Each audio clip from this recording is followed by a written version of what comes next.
ನಮಸ್ಕಾರ ವೀಕ್ಷಕರೇ, ಮತ್ತು ಡಾಕ್ಟರ್ ರಾಮಸ್ವಾಮಿ ಸರ್ ಜೊತೆಯಲ್ಲಿ ಎಪಿಸೋಡ್ ಮಾಡೋಣ ಅಂತ ಕೂತಿದ್ದೀನಿ.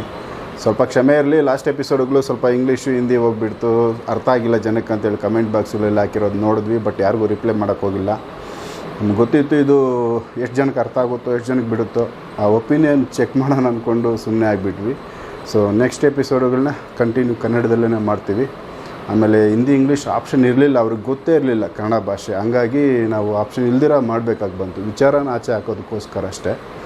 ಸೊ ಈಗ ಬಂದು ಅವರು ಮೇಡಮ್ ಅವರು ಅವ್ರ ಬಗ್ಗೆ ತುಂಬ ಚೆನ್ನಾಗಿ ಎಕ್ಸ್ಪ್ಲೇನ್ ಮಾಡಿದ್ದಾರೆ. ಅದಾದಮೇಲೆ ಕಮೆಂಟ್ ಬಾಕ್ಸ್ಗಳಲ್ಲಿ ಕೆಲವರು ಅವರು ತೀರೋದು 4.5 ವರ್ಷ ಎಲ್ಲಿದ್ದರು, ಏನಾಯಿತು, ಆ ಘಟನೆ ಬಗ್ಗೆ ಅಷ್ಟು ಅವ್ರ ಹತ್ರ ಮಾತಾಡಿಸಿ ಅಂತೇಳಿ ಕಮೆಂಟ್ ಬಾಕ್ಸಲ್ಲಿ ಹಾಕಿದ್ದೀರಾ.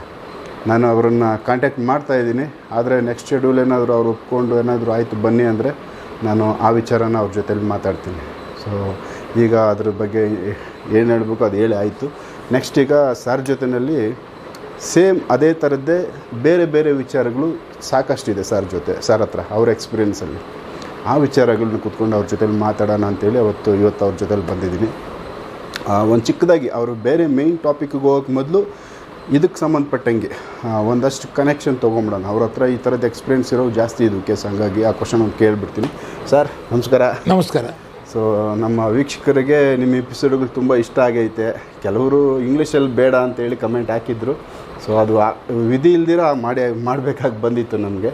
ಸೊ ಅದಾಗಿದೆ ಸರ್. ಈಗ ಅದೇ ಥರದ್ದೇ ಕೆಲವೊಂದಷ್ಟು ಕೇಸ್ಗಳು ನಿಮ್ಮ ಒಂದು ಎಕ್ಸ್ಪೀರಿಯೆನ್ಸಲ್ಲಿ ಸುಮಾರು ಇವಾಗ ಅವರು ತೀರೋಗಿ ಮೃದುಲಾ ಮೇಡಮ್ ಅವರು 4.5 ವರ್ಷ ಎಲ್ಲೋ ಒಂದು ಕಡೆ ಇದ್ದರು ಅಂತೇಳಿ ಅವ್ರು ಹೇಳಿದ್ದಾರೆ. ಬಟ್ ಅಲ್ಲಿನ ನೆನಪುಗಳು ಕೂಡ ಇದೆ ಅವ್ರಿಗೆ. ಇನ್ನೊಂದು ಬರ್ತ್ ಆಗೋಕ್ಕೆ ಬಿಫೋರು ಏನಿದ್ರು ಎಲ್ಲಿದ್ದರು ಅದ್ರ ಬಗ್ಗೆ ಅವರು ಮಾತಾಡಿದರು. ಸೊ ಈ ವಿಚಾರಕ್ಕೆ ಸಂಬಂಧಪಟ್ಟಂಗೆ ನೀವೇನು ಹೇಳ್ತೀರಾ ಸರ್? ಇನ್ಯಾವುದಾದ್ರೂ ಉದಾಹರಣೆಗಳು ಈ ಥರದ್ದು ಇದಾವ ನಿಮ್ಮ ಹತ್ರ? ಈಗ ಆಫ್ಟರ್ ಡೆತ್ ಬಿಫೋರ್ ಬರ್ತ್ ಹೌದು, ಬೇಕಾದಷ್ಟು ಎಪಿಸೋಡುಗಳು ನಮ್ಮ ಪುಸ್ತಕದಲ್ಲಿ ಎಲ್ಲ ಕಲೆಕ್ಟ್ ಮಾಡಿ ಕೊಟ್ಟಿದ್ದೀವಿ. ಓಕೆ. ಈಗ ನಮ್ಮ ರೀಇನ್ಕಾರ್ನೇಷನ್ ಇದು ಪುನರ್ಜನ್ಮ ಸಂಶೋಧನಾ ಪುಸ್ತಕ ಇದಾವಲ್ಲ, ಕನ್ನಡ ಇಂಗ್ಲೀಷ್ ಎರಡೂ ಇದೆ. ಅದರಲ್ಲಿ ಓದುಗರಿಗೆ ಎಷ್ಟು ಬೇಕೋ ಅಷ್ಟು ಹೊಟ್ಟೆ ತುಂಬ ಬಡಿಸಿದ್ದೀವಿ. ಅಲ್ಲೇ ನೋಡ್ಕೋಬೋದು. ಆಮೇಲೆ ನಮಗಿನ್ನ ಕೆಲವು ಕೇಸಸ್ ಇರೋದನ್ನ ನಾವು ಕ್ಲಾರಿಫೈ ಮಾಡ್ತೀವಿ. ಅದರಲ್ಲಿ ಕ್ಲಾರಿಫೈ ಆಗಿದೆ.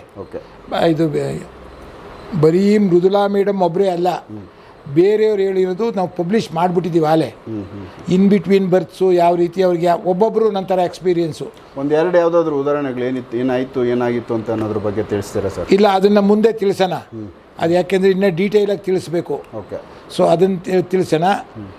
ಈಗ ಇನ್ನು ಬೇರೆ ವಿಚಾರ ಏನು ಬೇಕು ಹೇಳಿ ನಿಮಗೆ? ಸರ್, ನೀವು ಪ್ರಳಯ ಬುಕ್ ಬಗ್ಗೆನೇ ಜಾಸ್ತಿ ನಿಮ್ಮ ವಿಚಾರದ ಮಾತಾಡ್ಸೋದಿತ್ತು. ಅದ್ರ ಬಗ್ಗೆ ನಾವೆಲ್ಲೂ ಜಾಸ್ತಿ ಹೋಗಿರಲಿಲ್ಲ. ಸ್ವಲ್ಪ ಮಾತಾಡಿದ್ವಿ, ಬಿಟ್ಟಿದ್ವಿ. ನಿಮ್ಮ ಈ ಪ್ರಳಯ ಬುಕ್ಕಲ್ಲಿ ಇರೋ ಸಾರಾಂಶ, ಈಗ ಬೇರೆಯವರು ಬುಕ್ ಬರೆದವ್ರೆ, ತುಂಬ ಜನ ಬುಕ್ಗಳು ಸುಮಾರು ಹಿಂದಿನ ಕಾಲದಿಂದನೂ ಬಂದಿದ್ದಾವೆ, ಈಗಲೂ ಬರೆದಿರೋ ಸಿಕ್ಕಿದ್ದಾವೆ. ನಿಮ್ಮ ಬುಕ್ಕಲ್ಲಿ ಅಂಥ ಸ್ಪೆಷಲ್ಲು ಪ್ರಳಯಕ್ಕೆ ಸಂಬಂಧಪಟ್ಟ ಯಾವ ಘಟನೆಗಳಾಗ್ತವೆ ಅನ್ನೋದ್ರ ಬಗ್ಗೆ ನೀವು ಮೆನ್ಷನ್ ಮಾಡಿದ್ದೀರಾ. ಸ್ವಲ್ಪ ಅದ್ರ ಬಗ್ಗೆ ವಿವರಿಸಿ ಸರ್. ಇದು ಸುವರ್ಣ ಕರ್ನಾಟಕದ ಪುನರುತ್ಥಾನ, ಮಾನವ ಜನಾಂಗದ ಪುನರುತ್ಥಾನ. ಇದರಲ್ಲಿ ಪ್ರಳಯ ಪ್ರಳಯ ಪ್ರಳಯ, ಮುಂದೇನು ಕಲಿಯುಗದ ಅಂತ್ಯ, ಸುವರ್ಣಯುಗದ ಆರಂಭ, ಸುವರ್ಣ ಕರ್ನಾಟಕದ ಪುನರುತ್ಥಾನ ಮಾನವಂತದ್ದು. ಈ ಬುಕ್ ನಾವು ಪಬ್ಲಿಷ್ ಮಾಡಿದೋ ಭಾಳ ಹಿಂದೆನೇ, 11 ಇಯರ್ಸ್ ಬ್ಯಾಕು. ಇಲ್ಲಿ ಬೇಕಾದಷ್ಟು ವಿಚಾರಧಾರೆ ಎಲ್ಲ ಥರದ್ರು ಸೈಂಟಿಸ್ಟು, ಸ್ಪಿರಿಚುವಲಿಸ್ಟ್ ಎಲ್ಲ ಕೊಟ್ಟಿದ್ದಾರೆ. ಇಲ್ಲಿ ನಮ್ಮದು ಸ್ಪೆಷಾಲಿಟಿ ಏನು ಮತ್ತು ಅಂತ ಅಂದರೆ ಈ ಪ್ರಳಯಗಳ ಬಗ್ಗೆ ಕಂಪ್ಲೀಟು ವಿಚಾರಧಾರೆನ ಜಾಸ್ತಿ ಏನು ಬೇಕಾಗಿಲ್ಲ, ಅವು ಉಳಿದವರೆಲ್ಲ ಹೇಳ್ಬಿಟ್ಟಿದ್ದಾರೆ. ಈಗ ನಾವು ಇದರಲ್ಲಿ ಏನು ಮಾಡಿದ್ದೀವಿ ಅಂತ ಅಂದರೆ ಈ ಪ್ರಳಯದ ಬಗ್ಗೆ ಒಂದು ಸಂವಾದ, ಆ ಸಂವಾದದಲ್ಲಿ ಕ್ವಶನ್ ಆನ್ಸರ್ ಟೈಪಲ್ಲಿ ಈ ಪ್ರಳಯದ ಹಿಂದಿನ ಸತ್ಯ ಏನು, ಈ ಸೃಷ್ಟಿಲಿ ಯಾಕೆ ಈ ಪ್ರಳಯಗಳಾಗುತ್ತೆ ಅನ್ನೋದನ್ನು ಈ ಪುಸ್ತಕದಲ್ಲಿ ಬರೀ ಒಂದು 6 ಪೇಜ್ ಅಷ್ಟೇ, 6 ಪೇಜಲ್ಲಿ ಎಲ್ಲ ಕೊಟ್ಬಿಟ್ಟು ಮುಂದೆ ಇದೇ ಪುಸ್ತಕದಲ್ಲಿ ನಾವು ಬ್ರಹ್ಮ ಸಾಕ್ಷಾತ್ಕಾರ ಪಡೆಯೋದು ಹೆಂಗೆ, ಹಿಂದೆ ಸುವರ್ಣ ಕರ್ನಾಟಕ ಅಂತ ಇತ್ತು, ಈಗ ಮುಂದೆ ಬರೋ ಸುವರ್ಣ ಕರ್ನಾಟಕ ಅಲ್ಲ. ಮನುಷ್ಯ ಹುಡ್ತಾನೆ, ಹುಡುಗ ಆಗಿರ್ತಾನೆ, ವಯಸ್ಸು ಬರ್ತಾನೆ, ಮುದುಕ ಆಗ್ತಾನೆ. ಹಂಗೆ ಈ ಸೃಷ್ಟಿಲೂ ಈ ಪ್ರಳಯ ಆಗ್ತಾ ಇರ್ತದೆ, ಪುನರುತ್ಥಾನ ಆಗ್ತಾ ಇರ್ತದೆ. ಅದರಲ್ಲಿ ಮೇಯ್ನಾಗಿ ಈ ಪ್ರಳಯ ಆದಾಗ ಏನಾಗುತ್ತೆ, ಅದ್ರ ಸೀಕ್ರೆಟ್ ಏನು ಅನ್ನೋದನ್ನ ಈ ಒಂದು 6 ಪೇಜಲ್ಲೇ ತಂದುಬಿಟ್ಟಿದ್ದೀವಿ. ಜೊತೆಗೆ ನಾವು ಮೋಕ್ಷ ಆಯಿತು, ಪುನರ್ಜನ್ಮ ಇದೆ, ಆಮೇಲೆ ಎಷ್ಟು ಅದು ನಿರಂತರನಾ? ಹೌದು ನಿರಂತರ. ಹಂಗಾರೆ ಮೋಕ್ಷ ಅಂತ ಇದೆಯಾ? ಹೌದು ಇದೆ ಅನ್ನೋದನ್ನೆಲ್ಲ ಇದರಲ್ಲಿ ಎಕ್ಸ್ಪ್ಲೈನ್ ಮಾಡಿದ್ದೀವಿ ಈ ಪುಸ್ತಕದಲ್ಲಿ. ಈ ಪುಸ್ತಕನೂ ಇವಾಗ ಒಂದು ವೆಬ್ಸೈಟ್ ಮಾಡಿ ಅದಕ್ಕೆ ಹಾಕ್ತಾಯಿದ್ವಿ ಸಪ್ರೇಟಾಗೆ. ಅದನ್ನು ಮುಂದೆ ಜನ ಡೌನ್ಲೋಡ್ ಮಾಡಿಕೊಂಡು ವಿಚಾರ ತಿಳ್ಕೊಳ್ಳೋರು ಇದು ಮಾಡ್ಬೋದು. ಇದೆಲ್ಲ ಸಂವಾದದ ರೂಪದಲ್ಲಿ ಕೊಟ್ಬಿಟ್ಟಿದ್ದೀವಿ. ಸೊ ಇದನ್ನು ವೀಕ್ಷಕರು ಅದ್ರ ಬಗ್ಗೆ ಇಲ್ಲಿ ಏನಾಗಿದೆ ಪ್ರಳಯದ ಬಗ್ಗೆ ಬೇಕಾದಷ್ಟು ಜನ ಒಳ್ಳೊಳ್ಳೆ ವಿಚಾರಗಳು ಮಾಡಿದ್ದಾರೆ. ಆ ಪ್ರಪಂಚದಲ್ಲಿ ಯಾವ್ಯಾವ ರೀತಿ ಪ್ರಳಯಗಳಿದೆ, ಈ ಪ್ರಳಯದ ಅಂತರಾಳ ಏನು, ಸೃಷ್ಟಿ ಸ್ಥಿತಿ ಲಯಗಳು ಹೇಗೆ ಹೋಗ್ತವೆ ಅನ್ನೋದನ್ನು ಇಲ್ಲಿ 6 ಪೇಜಲ್ಲೇ ಎಕ್ಸ್ಪ್ಲೈನ್ ಮಾಡಿದ್ದೀವಿ. ಈ ಪುಸ್ತಕನ ಮುಂದೆ ನಾವು ವೆಬ್ಸೈಟ್ಗೆ ಹಾಕ್ತೀವಿ, ಸಪ್ರೇಟ್ ವೆಬ್ಸೈಟ್ಗೆ, ಅದರಲ್ಲಿ ನೀವು ನೋಡ್ಬೋದು. ಈಗ ಇದ್ರ ಬಗ್ಗೆ ಒಂದು ನಮ್ಮ ಇವ್ರ ಜೊತೆಗೆ ಒಂದು ಸಂವಾದ ಮಾಡ್ತೀನಿ. ಹೇಳಿ ಸರ್. ಒಂದನೇದು, ನೀವು ಇದು ಪ್ರಳಯ ಎಂದರೇನು? ಸೃಷ್ಟಿಗೆ ಪ್ರತಿಯಾದ ಕಾರ್ಯವನ್ನು ಪ್ರಳಯವೆಂದು ಕರೆಯುತ್ತಾರೆ. ಪ್ರಳಯ ಪ್ರಕೃತಿಯ ಸ್ವಯಂ ಸ್ವಭಾವಕ್ಕೆ ಭಿನ್ನವಾಗುವುದು. ಅಂದರೆ ಪ್ರಕೃತಿ ವಿಕಾರದಿಂದ ಆಕಸ್ಮಿಕಗಳು ಸಂಭವಿಸುತ್ತವೆ. ಪ್ರಳಯವನ್ನು ಲಯ ಅಥವಾ ನಾಶವೆಂದು ಕರೆಯಬಹುದು. ಸೂರ್ಯ ಚಂದ್ರಾದಿಗಳು ಹಾಗೂ ನಕ್ಷತ್ರಗಳು ಸಹಜ ಸಿದ್ಧವಾದ ವರ್ಣ ಮತ್ತು ಆಕಾರ ಸ್ಥಿತಿಯಲ್ಲಿ ಸ್ವಭಾವ ವಿರುದ್ಧವಾಗಿ ಕಾಣುವುದು. ಸೂರ್ಯಪ್ರಕಾಶದಲ್ಲಿ ನಕ್ಷತ್ರ ಕಾಣುವುದು. ಋತುಗಳಲ್ಲಿ ಸಹಜವಾಗಿ ಇರಬೇಕಾದ ಪ್ರಕೃತಿಗೆ ವಿರುದ್ಧವಾಗಿ ಇತರ ಋತುಗಳು ಧರ್ಮಗಳು ಇರುವುದು. ಭೂಮಿಯಲ್ಲಿ ಧೂಳೆದ್ದು ಹಗಲಿನಲ್ಲಿ ಕತ್ತಲೆ ಕವಿಯುವುದು. ಬೆಂಕಿ ಇಲ್ಲದಿದ್ದರೂ ಉರಿಯುವಂತೆ ಕಾಣುವುದು. ರಕ್ತದ ಮಳೆ, ಧೂಮಕೇತು ದರ್ಶನ, ಜಲವಿರೂಪ, ಅಗ್ನಿವಿರೂಪ, ವಾಯುವಿರೂಪ, ಬಾಲಚುಕ್ಕೆ, ಅಂಗವಿರೂಪ, ವೃಕ್ಷವಿರೂಪ, ಸಸ್ಯವಿರೂಪ, ಪ್ರಸವ ವಿರೂಪ, ಮೃಗ ಪಕ್ಷಾದಿ ವಿರೂಪ ಇವೆಲ್ಲ ಒಂದು ತರಹ ಪ್ರಳಯಗಳೇ. ಇವು ಅಶುಭ ಸೂಚಕ ಚಿಹ್ನೆಗಳು. ದೇಶಕ್ಕೆ ಮುಂದೆ ಸಂಭವಿಸಬಹುದಾದ ಕೆಟ್ಟ ಫಲಗಳನ್ನು ಇವು ಸೂಚಿಸುತ್ತವೆ. ಈಗ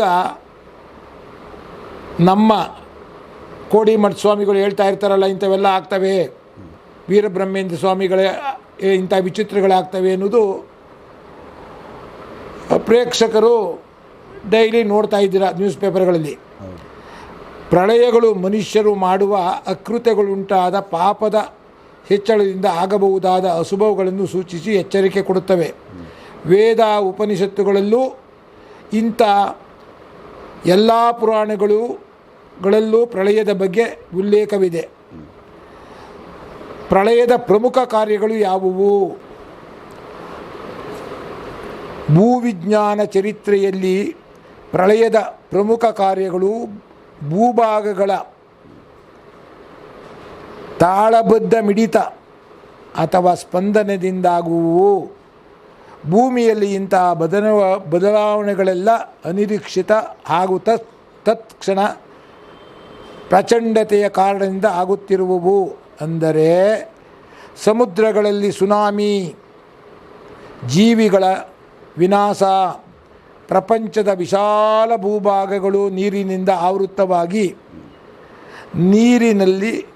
ನೀರಿನಡಿಯಲ್ಲಿ ಮುಳುಗುವುದು.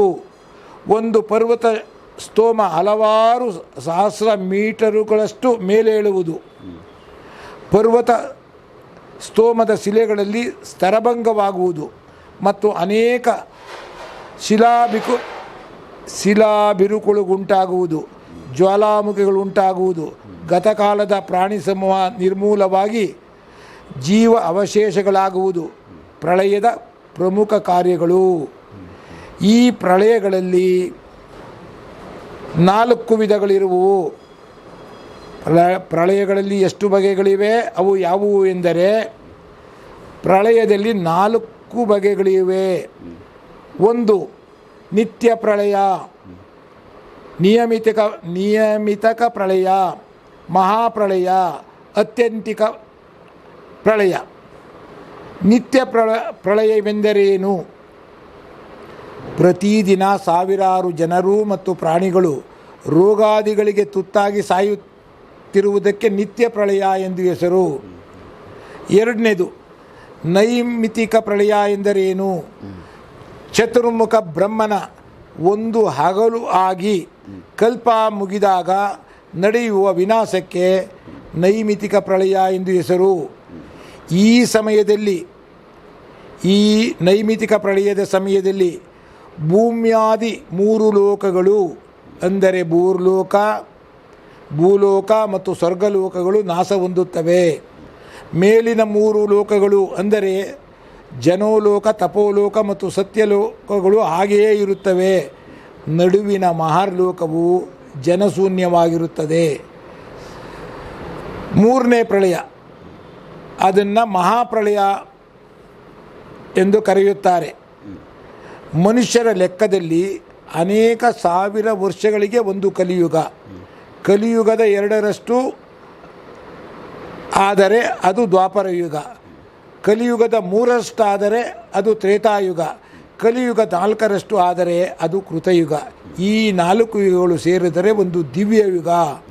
ಇಂತಹ ದಿವ್ಯಯುಗಗಳು 1000 ಸೇರಿದರೆ ಬ್ರಹ್ಮನಿಗೆ ಒಂದು ಹಗಲು. ಹೀಗೆಯೇ 1,000 ದಿವ್ಯಯುಗಗಳು ಸೇರಿದರೆ ಬ್ರಹ್ಮನಿಗೆ ಒಂದು ರಾತ್ರಿ. ಬ್ರಹ್ಮನ ಹಗಲು ಕಾಲಕ್ಕೆ ಮನ್ವಂತರ ಎಂದು ಹೆಸರು. ಅದೇ ಬ್ರಹ್ಮನ ರಾತ್ರಿ ಕಾಲಕ್ಕೆ ಪ್ರಳಯವೆಂದು ಹೆಸರು.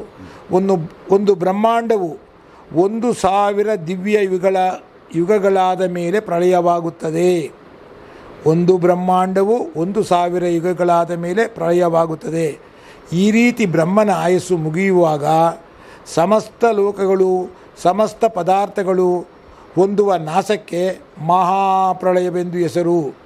ಪರಬ್ರಹ್ಮನ ಇಚ್ಛೆ ಮಾತ್ರದಿಂದ ಬಗೆಯ ಸೃಷ್ಟಿಗಳೆಲ್ಲ ಉಂಟಾಗಿ ಅನೇಕ ಕೋಟಿ ಬ್ರಹ್ಮಾಂಡವಾದವು. ಈ ನಮ್ಮ ಬ್ರಹ್ಮಾಂಡವು ಇಂತಹ ಅಸಂಖ್ಯಾತ ಕೋಟಿ ಬ್ರಹ್ಮಾಂಡಗಳಲ್ಲಿ ಒಂದು.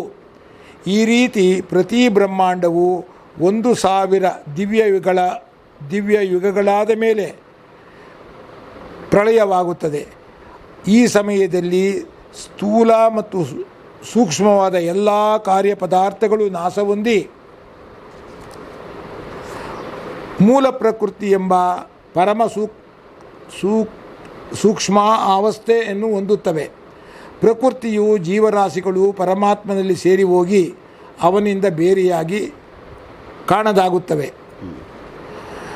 ಲಾಸ್ಟ್ ಪ್ರಳಯ, ಅತ್ಯಂತಿಕ ಪ್ರಳಯ ಎಂದರೇನು? ಒಬ್ಬೊಬ್ಬ ಜೀವನು ವೇದಾಂತ ಶಾಸ್ತ್ರದಲ್ಲಿ ಉಪದೇಶಿಸಲ್ಪಟ್ಟ ಕರ್ಮ, ಭಕ್ತಿ, ಜ್ಞಾನ ಮುಂತಾದ ಯೋಗ ಮಾರ್ಗಗಳನ್ನು ಅನುಷ್ಠಿಸಿ ಅದರಿಂದ ಪ್ರಕೃತಿ ಸಂಬಂಧವನ್ನು ಸಂಪೂರ್ಣವಾಗಿ ಕಿತ್ತೊಗೆದು ಪುನಃ ಸೃಷ್ಟಿ ಪ್ರಳಯಗಳಿಂದ ವಿಮುಕ್ತನಾಗಿ ಮೋಕ್ಷ ಸಾಮ್ರಾಜ್ಯವನ್ನು ಹೊಂದುವುದಕ್ಕೆ ಅತ್ಯಂತಿಕ ಪ್ರಳಯ ಅಥವಾ ಕಡೆಯ ಪ್ರಳಯ ಎಂದು ಹೆಸರು. ಪ್ರಳಯಗಳನ್ನು ನಿವಾರಿಸಬಹುದೇ? ಪ್ರಳಯಗಳು ಕಂಡಾಗ ಅದಕ್ಕೆ ಶಾಸ್ತ್ರದಲ್ಲಿ ವಿಹಿತವಾಗಿರುವಂತೆ ಶಾಂತಿಗಳನ್ನು ಮಾಡಿ ಸಂಭವಿಸಬಹುದಾದ ಕೆಟ್ಟ ಫಲಗಳನ್ನು ಸ್ವಲ್ಪ ನಿವಾರಿಸಬಹುದು ಎಂಬ ನಂಬಿಕೆ ಇದೆ. ಪ್ರಳಯವಾದ ಎಂದರೇನು? ಪ್ರಳಯವಾದವು ಭೂವೈಜ್ಞಾನಿಕ ಚಿಂತನೆಯಲ್ಲಿ ಪ್ರಥಮವಾದದ್ದು. ಇದು ಭೂಚರಿತ್ರೆಯಲ್ಲಿ ಆಗಿಂದಾಗ್ಗೆ ನಡೆದಿರುವ ತೀವ್ರ ರೀತಿಯ ಪ್ರಳಯ ಅಥವಾ ಉತ್ಪಾತಗಳಿಂದ ನೆಲ ಜಲದಲ್ಲಿ ಆದ ಬದಲಾವಣೆಗಳನ್ನು ಸಂಬಂಧಿಸಿದ ಹಾಗೂ ಪ್ರಬಲವಾದ ಜಲಪ್ರಳಯದಿಂದ ವಿಶಾಲ ಭೂಭಾಗಗಳು ನೀರಿನಿಂದ ಆವೃತವಾಗುವುದು. ಇವನ್ನೆಲ್ಲ ಪ್ರಳಯವಾದದಿಂದ ವಿವರಿಸಿದ್ದಾರೆ. ಭೂಪದರಗಳಲ್ಲಿ ಖಡ್ಗಮೃಗ, ನೀರಾನೆ ಮುಂತಾದ ವಿವಿಧ ಜೀವ ಅವಶೇಷಗಳು ಕಂಡು ಭೂಮಿಯಲ್ಲಿಯ ಈ ರೀತಿಯ ವ್ಯತ್ಯಾಸಗಳು ಭೂಚರಿತ್ರೆಯಲ್ಲಿ ಹಲವಾರು ಹಂತಗಳಾದ ಪ್ರಳಯ ಮತ್ತು ಅನುವಂಶೀಯ ಬದಲಾವಣೆಗಳನ್ನು ತಿಳಿಸಲು ನೆರವಾಗುವು.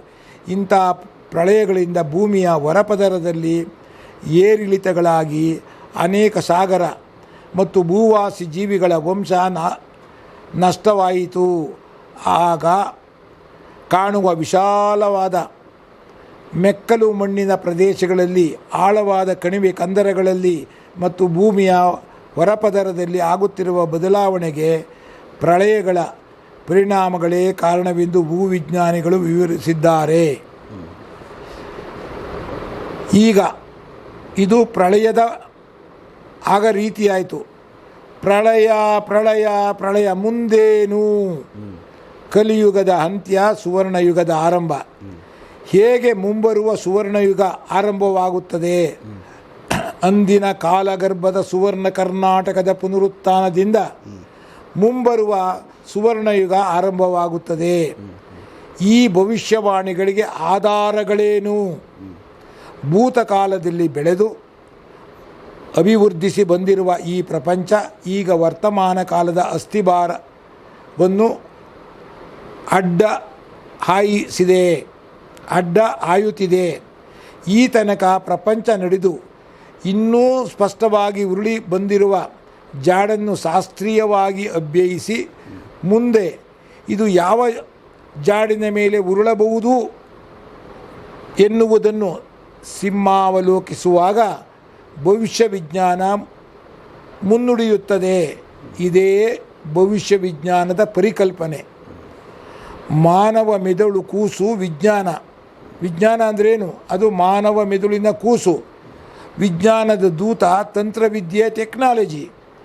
ಇದು ಮಾನವನ ತಂತ್ರವಿದ್ಯೆಯ ಅಂತರ್ಕ್ರಿಯೆಯ ಹಾಗೂ ಅಂತರಾವಲಂಬನದ ಪರಿಣಾಮವಾಗಿ ಮಾನವರ ವರ್ತಮಾನ ಜೀವನ ಜಟಿಲವಾಗಿದೆ. ಈ ಜಟಿಲ ಜೀವನದ ಭವಿಷ್ಯ ಏನು ಎನ್ನುವುದನ್ನು ಭವಿಷ್ಯ ವಿಜ್ಞಾನ ಈಗ ಚಿತ್ರಿಸಲು ಹವಣಿಸುತ್ತಿದೆ. ಭವಿಷ್ಯ ವಿಜ್ಞಾನ ಅಂದರೆ ಪ್ರಪಂಚದ ವರ್ತಮಾನ ಸ್ಥಿತಿಗಳನ್ನು ಶಾಸ್ತ್ರೀಯವಾಗಿ ಅಧ್ಯಯನ ಮಾಡಿ ಭವಿಷ್ಯತ್ಕಾಲದ ಸ್ಥಿತಿಗತಿಗಳನ್ನು ಕಣಿ ನುಡಿಯುವ ವಿಜ್ಞಾನ. ಅದನ್ನು ಫ್ಯೂಚರಾಲಜಿ ಎನ್ನುತ್ತಾರೆ. ಭವಿಷ್ಯ ವಿಜ್ಞಾನ ಏನನ್ನು ಅವಲಂಬಿಸಿದೆ? ಭವಿಷ್ಯ ವಿಜ್ಞಾನದ ಪರಿಕಲ್ಪನೆಯು ಜನಸಂಖ್ಯೆಯ ಬೆಳವಣಿಗೆ, ಆಹಾರದ ಪೂರೈಕೆ, ತಂತ್ರವಿದ್ಯೆ, ಶಕ್ತಿ ವಿನಿಯೋಗ ಮತ್ತು ಭವಿಷ್ಯ ಸಾಧ್ಯತೆಗಳನ್ನೆಲ್ಲ ಅವಲಂಬಿಸಿದೆ.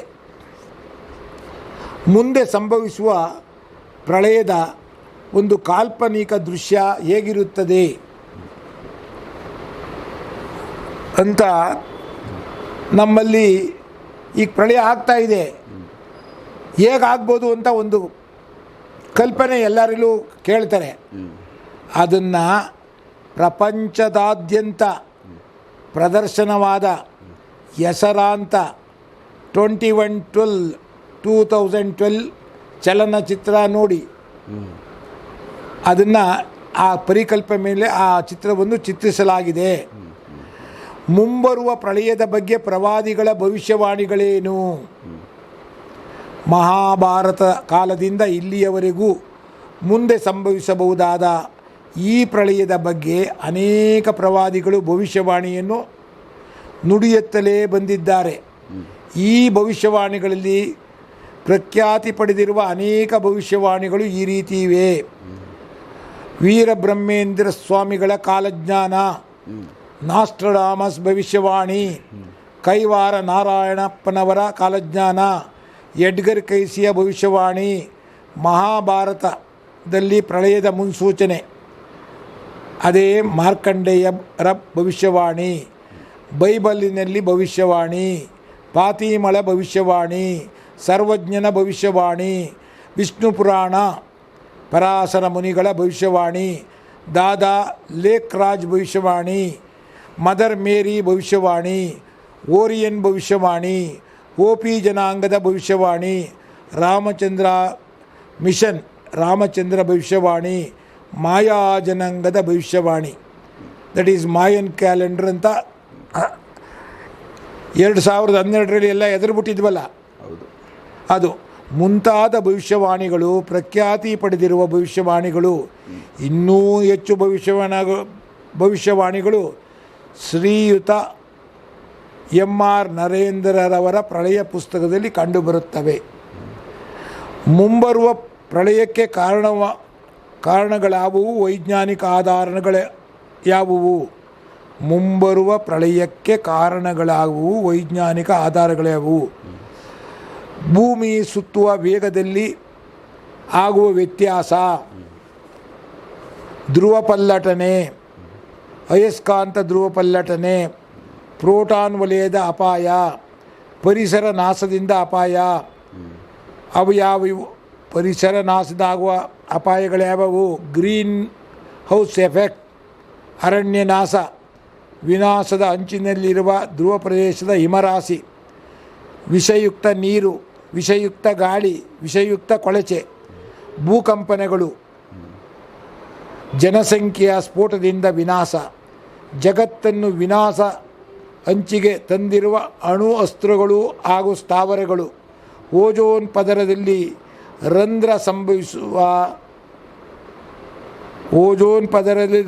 ರಂಧ್ರ ಸಂಭವಿಸಲಿರುವ ಅಪಾಯ, ಉಲ್ಕೆ ಅಥವಾ ಕ್ಷುದ್ರ ಗ್ರಹ ಭೂಮಿಗೆ ಅಪ್ಪಳಿಸುವುದರಿಂದ ಆಗುವ ಅಪಾಯ, ಏಡ್ಸ್ ಮಾನವ ಜನಾಂಗಕ್ಕೆ ಕೊನೆಯ ಎಚ್ಚರಿಕೆ, ದೈತ್ಯ ಸುನಾಮಿಗಳು, ಕೊಲ್ಲಿ ಯುದ್ಧದ ಭೀಕರ ಪರಿಣಾಮಗಳು ಮುಂತಾದ ವೈಜ್ಞಾನಿಕ ಆಧಾರಗಳು ಪ್ರಖ್ಯಾತಿ ಪಡೆದಿರುವ ವೈಜ್ಞಾನಿಕ ಭವಿಷ್ಯವಾಣಿಗಳು.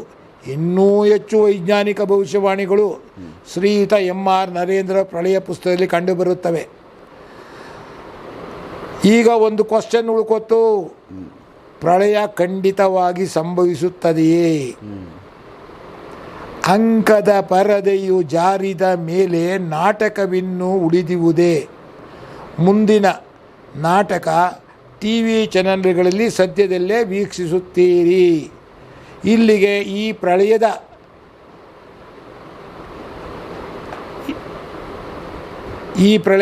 ವಿಚಾರವಾಗಿ ಪ್ರಳಯದ ಹಿಂದಿರುವ ಅನೇಕ ಸತ್ಯಗಳು ಇವಲ್ಲದೆ ಬೇರೆಯವರೆಲ್ಲ ಬೇಕಾದಷ್ಟು ಜನ ನುಡಿದಿದ್ದಾರೆ, ನೀವೆಲ್ಲ ಆಲ್ರೆಡಿ ವೀಕ್ಷಿಸ್ತಾ ಇದ್ದೀರಿ. ಇಲ್ಲಿಗೆ ಪ್ರಳಯದ ಬಗ್ಗೆ ಒಂದು ಪ್ರಳಯದ ವಿಚಾರವಾಗಿ ಇಷ್ಟು ವಿಚಾರ ನಾವು ತಿಳ್ಕೊಬೋದು ಅಷ್ಟೇ ಪ್ರಪಂಚದಲ್ಲಿ. ಸೊ ನೀವು ಮೇನ್ ಆಗಿರೋದನ್ನು ಪಾಯಿಂಟ್ ಮಾಡಿದ್ದೀರಾ ಅಷ್ಟೇ. ಸೂಪರ್. ಸೊ ಇನ್ನೂ ವಿಚಾರ ಐತೆ, ಅದು ಬೇರೆ ಬುಕ್ಗಳು ಬೇರೆ ಬೇಕಾದಷ್ಟು ಜನ ಬರೆದಿದ್ದಾರೆ, ಅದು ರೆಫರ್ ಮಾಡಿ. Okay sir. ಪ್ರಳಯ ಬಂದು ಇವಾಗ ಆಲ್ಮೋಸ್ಟ್ ನಿಮ್ಮ ಬುಕ್ಕಲ್ಲಿ ಏನಿತ್ತು ಅನ್ನೋದನ್ನ ತಿಳಿಸೋದಿತ್ತು ನನ್ನ ಉದ್ದೇಶ. ಅದನ್ನು ನೀಟಾಗಿ ಹೇಳ್ಕೊಟ್ಟಿದ್ದಾರೆ ಇವತ್ತು.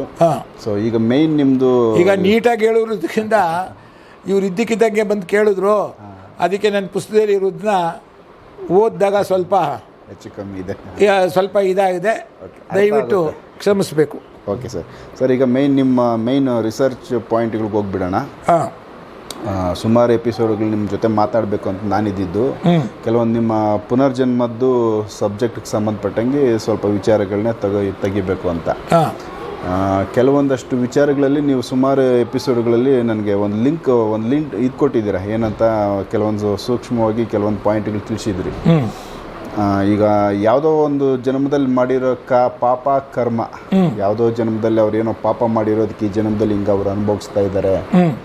ಯಾರೋ ತೊಂದರೆನಲ್ಲಿರೋರನ್ನ ನೋಡಿದಾಗ ಇವ್ರದ್ದು ಯಾವುದೋ ಜನ್ಮದ ಪಾಪ ಇವ್ರಿಗೆ ಅನ್ನೋ ಥರ ಒಂದು ಮಾತುಗಳು ಬರ್ತವೆ. ಇದು ಸತ್ಯನಾ? ಯಾವುದೋ ಜನ್ಮದಲ್ಲಿ ಮಾಡಿರೋ ಪಾಪದ ಫಲ ಈ ಜನ್ಮದಲ್ಲಿ ಅವರು ತೊಂದರೆಗಳಲ್ಲಿ ಇರ್ತಾರೆ, ಈ ಥರ ಮಾತಲ್ಲಿ ಬರ್ತದೆ, ಜನಗಳು ಮಾತಾಡ್ತಾರೆ. ಈ ವಿಚಾರಕ್ಕೆ ಸಂಬಂಧಪಟ್ಟಾಗ ಎಷ್ಟು ಸತ್ಯ ಎಷ್ಟು ಸುಳ್ಳು, ಈ ವಿಚಾರನ ತಿಳಿಸ್ಕೊಡಿ ಸರ್. ಸುಳ್ಳು ಅನ್ನೋ ಕ್ವಶನ್ನೇ ಬರಲ್ಲ, ಸತ್ಯ ಅನ್ನೋದೇ 100%. ಅದಕ್ಕೆ ನಾವು ಈ ಸೃಷ್ಟಿಯ ಮೂಲ ತಿಳ್ಕೊಂಡಾಗ ಈ ಸತ್ಯ ಪ್ರಕಟವಾಗುತ್ತೆ.